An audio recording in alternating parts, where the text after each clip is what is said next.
What's going on, everyone? Welcome to another episode of 100 Yards of Football and Sports Talk Radio. I'm your host and producer, Logan Landers, and joining me here today to talk about the Cleveland Browns 2024 team preview is my guy from the Elite Sports and Entertainment Network, Jay McLovin. Jay, how you doing, my brother? I'm doing well, man. I'm doing well. How are you doing these days, brother? Doing good, man. Doing good. Well, hey, let's get right to it. What do you think about Cleveland coming into this 2024 season? How are they going to rank up compared to the other teams out there in the AFC North?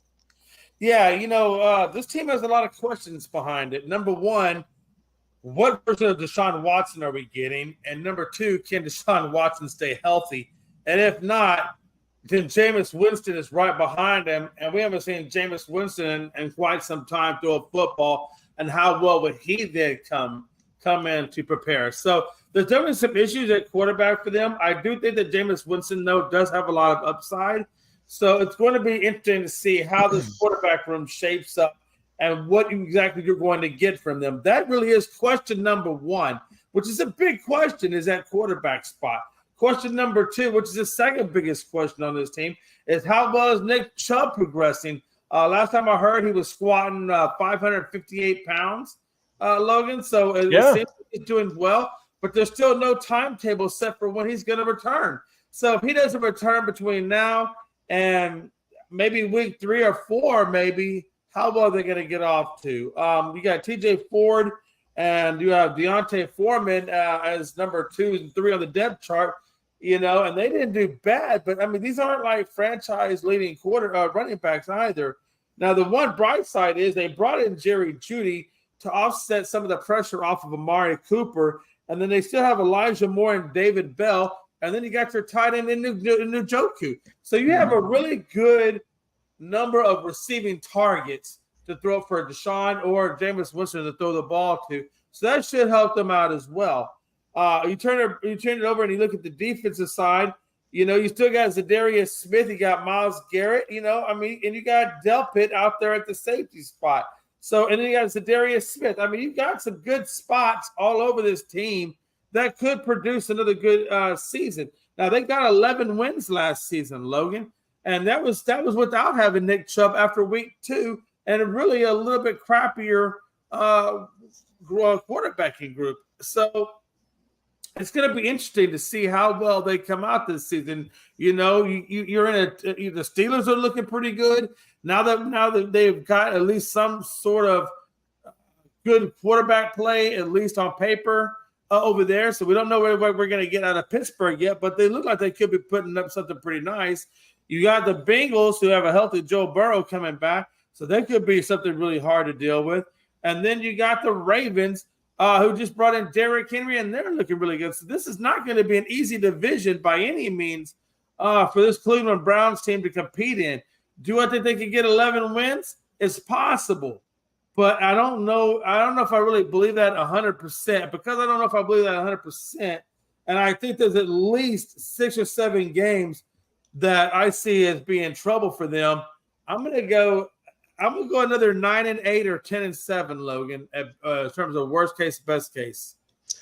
Yeah, this team's interesting, right? I mean, they've got some good players on it. Deshaun Watson, we're still trying to wait to see if he's going to live up to that contract. So far, he is not, but maybe this year, right? Maybe this year.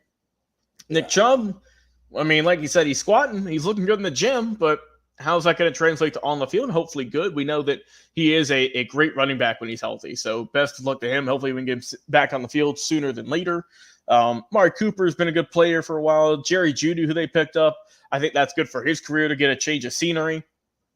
David Njoku, who is a kind of a, I don't know if I'd say underrated, but I would say underappreciated tight ends in the league with how well he's played. So I think their offense be good. I like Jamari Thrash as well, who they got not too long ago.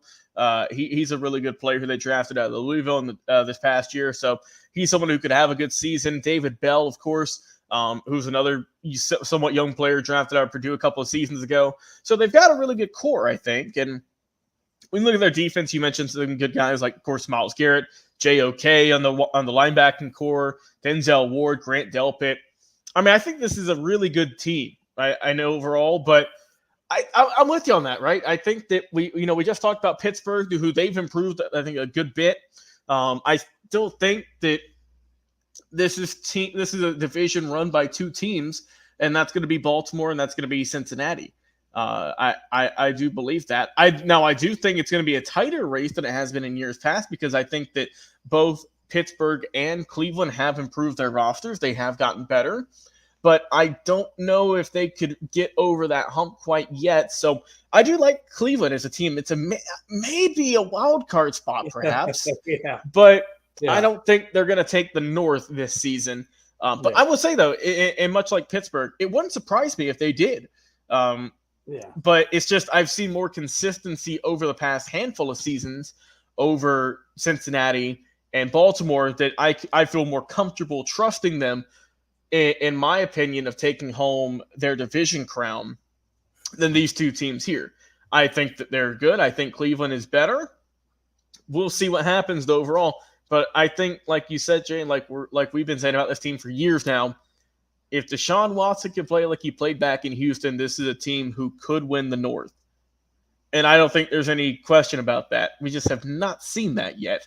And if also Nick Chubb can stay on the field, which we hope he can, this could be a team that could be a sleeper pick. There's no doubt about that, because I think that I think their defense is solid. This is a really good defensive unit. Can the offense kind of turn that corner and get there? We'll see. We'll see. We're going to hear from you guys, though, in our comments. How will the Cleveland Browns do in 2024? What's their record going to be? Will they make the playoffs? Will they just miss it? Or will they kind of surprise people? Maybe not have a good season at all. Whatever your opinions are, we're going to hear it in our comments on Facebook and YouTube. Also, be sure to go download our podcast every single week as well. Well, for Jay McLovin, I appreciate you as always, my brother, coming on the show, talking about some football. I've been your host and producer, Logan Landers. Guys, go out there, enjoy your weekend.